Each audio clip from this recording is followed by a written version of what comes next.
He was based here in Grand Island with our Chinook team and was shot down in Afghanistan.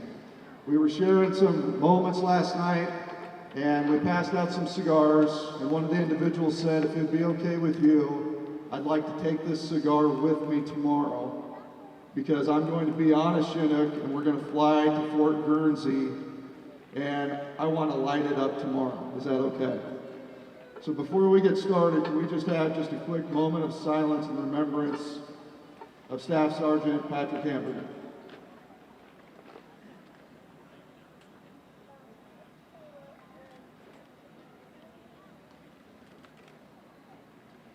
Thank you. Now let's get the party started. It's not very often you get to go to a birthday party where something is 150 years old. And there's no cake. We couldn't get a cake that big. So what we did instead was decided we'd just invite the governor and the first lady and the entire team here to help us celebrate. And so I'm going to turn it over to Mr. Ricketts here in just 1 second. One other point. I'd like everybody to put their hands together for Scott and Deanna Frankfurter, who are here in Grand Island to help put this all together. Thank you. And also, another round of applause to the Viking band and the Islander cheerleaders.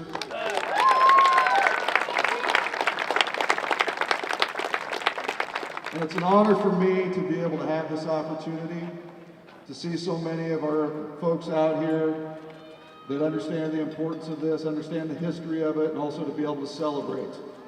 And so it's an honor for me at this time to introduce Governor Pete Ricketts and First Lady Suzanne Shore.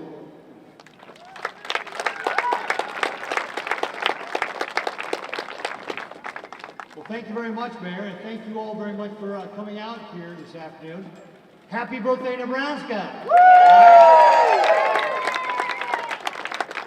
That's what we're here to do. We're here to celebrate our 150th anniversary of statehood, our birthday, our sesquicentennial. And I think it's really appropriate that we're here today with the Union Pacific Railroad and their heritage car train, because Union Pacific grew up with Nebraska. Union Pacific not only helped bind our state together, but our entire country together. And so it's fantastic that we have them here, and Lance Fitz will speak just in a little bit about Union Pacific. But it's also a great opportunity to remember all of our great history. Folks, we have the best place in the world to live right here in Nebraska. Yay! And the reason we have the best place in the world is because of people like you. Because Nebraskans are involved in their communities, their churches, and their schools. And we've got a long history and legacy of that here in our state. When we think about our heroes here in Nebraska, people like Chief Standing Bear, who in a landmark decision in the 19th century, it was determined that Native American people were actually people. Now that's something we take for granted today, but it took that law case all those years ago to establish that. Or Minnie Freeman, who saved a bunch of school children during the blizzard of 1888 by tying them together with twine and leading them to a farmhouse through that blizzard. Or George Flippin, who was the first African-American football player at the University of Nebraska, 1891. Endured racism, became a doctor in Stromsburg. Or Ed Gomez, who won the Medal of Honor in the Korean War, saved the life of his fellow Marines at the cost of his own. Or some of our more famous heroes, like Buffalo Bill Cody, Father Flanagan. All of these people put others before themselves. They thought about the betterment of their communities and our state. And that is what makes this such a great place. And not only do we have a great past, but we've got a tremendous future as well. You know, we think about our three biggest industries, agriculture, manufacturing, and tourism, and all the wonderful opportunities they afford us here in the state. In fact, just a few weeks ago in June, I had the opportunity to load the first U.S. beef being shipped to China in 14 years, and it was a Nebraska company.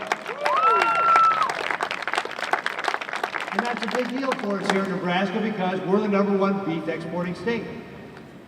And of course, we've got a great opportunity coming up here to show off our state in just a couple of weeks with the eclipse. It's expected that we may have anywhere between 100,000 and 400,000 people coming to Nebraska to view that eclipse. Probably the largest event that we've ever had with regard to tourism. For the first time last year, we crossed over 1 million non-farm jobs. And our population is now, for the first time in our state's history, over 1.9 million people. We have got so much opportunity here in our state. And it was made possible by people like you. So thank you very much, each and every one of you, for what you do to make this the best place in the world to live, work, and raise a family. God bless you in what you do, and God bless the great state of Nebraska.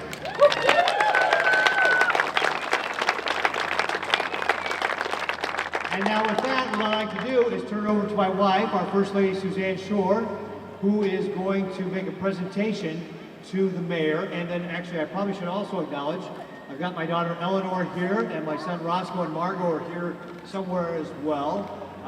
So we've got the whole family here. But with that, Suzanne, I'm going to turn it over to you.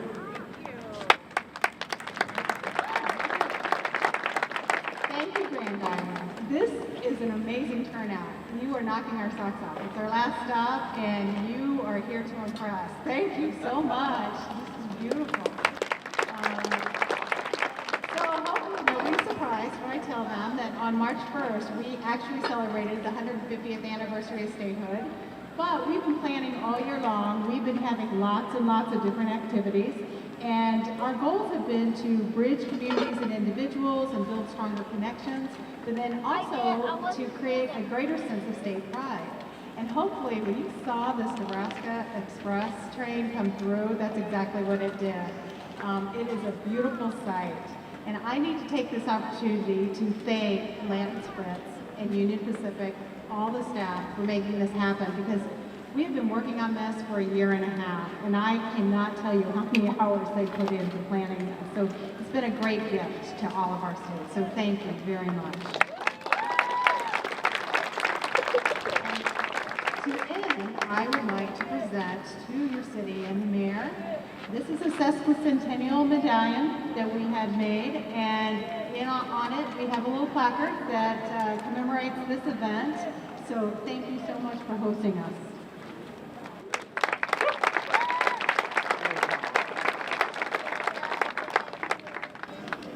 And thank you very much. I appreciate that. And now what I'd like to do is bring up the gentleman who brought this beautiful train here to Grand Island, and who has also just got impeccable taste in shirts. Believe it or not, we didn't actually coordinate before we showed up here on stage. The CEO of Union Pacific Railroad, Lance Fitz. Thank you very much, Governor. It is such a pleasure to be here with you this morning representing 7,500 men and women of Union Pacific that call this great state home. We grew up with Nebraska, as the Governor mentioned. We grew up with Grand Island. We were here in about 1866, starting to build railroad. Our brothers, the Burlington Northern Santa Fe, were around the same time, maybe a little after us. But we helped build America with your help. You know, when Abraham Lincoln signed us into existence, July 1st of 1862, he envisioned this. He thought, you know, some point out in the future, when the nation gets bound back together, is going to have a mission. And our mission is we're going to open up the West for growth and development to allow our great nation to expand into its new territory. That's you. You're the generation that represents the culmination of that kind of vision. And more. There's more promise to come. What we'd like to do today to commemorate this day with your great city is to present to your mayor a gift from Union Pacific. And I hope you have an opportunity to display that proudly in your office for years to come. Yeah, thank you, Mayor. I very much appreciate you hosting this day. And so with that, we're going to close up the morning, the afternoon formal presentations. We'll have an opportunity to get out and visit with you. And thank you very much for coming today. We very much appreciate your participation. And I just also want to take one last opportunity to thank all the volunteers who helped make this happen. Everybody who else came out to make this such a special day. We really appreciate all that you're doing. Everybody, have a great rest of your day Sunday. Thank you.